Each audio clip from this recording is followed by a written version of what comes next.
नमस्कार आणि दिवाळीच्या हार्दिक शुभेच्छा. दिवाळी म्हणजे दिव्यांचा उत्सव, लक्ष्मी कुबेराची उपासना आणि घरोघरी आनंदाचं वातावरण. पण तुम्हाला माहीत आहे का, आपल्या लक्ष्मी पूजनामध्ये एका खास फळाला फार महत्त्व आहे. ते फळ म्हणजे आवळा. हे फक्त फळ नाही तर समृद्धी आणि आरोग्याचं वरदान आहे. लक्ष्मी पूजनात आवळा का वापरतात, यामागची पौराणिक कथा आणि वैज्ञानिक कारण काय आहे? चला तर मग जाणून घेऊया लक्ष्मीच्या वृक्षाचं रहस्य.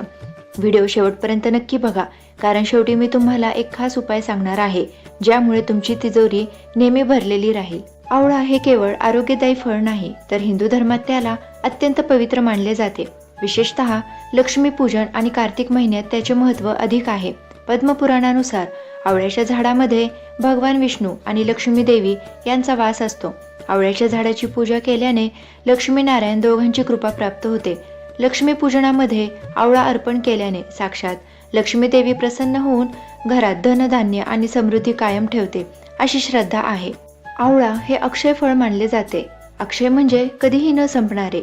लक्ष्मी पूजन करताना आवळा वापरल्यास घरात धन, आरोग्य आणि सुखसमृद्धीचा साठा कधीही कमी होत नाही, अशी श्रद्धा आहे. कार्तिक महिन्यात आवळा नवमी म्हणजे अक्षय नवमी साजरी केली जाते, ज्या दिवशी आवळ्याच्या झाडाची पूजा केली जाते आणि त्याखाली भोजन केले जाते.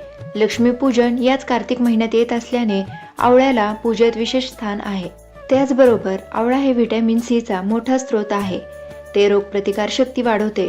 पूजा अर्चा ही नेहमी आरोग्य आणि सकारात्मकता यासाठी केली जाते. आवळ्यासारखे आरोग्यदायी फळ पूजेत ठेवणे हे सुखी आणि निरोगी जीवन या लक्ष्मीच्या एका रूपाचे प्रतीक आहे. तर हे होतं लक्ष्मी पूजनामध्ये आवळ्याचं अनमोल महत्त्व.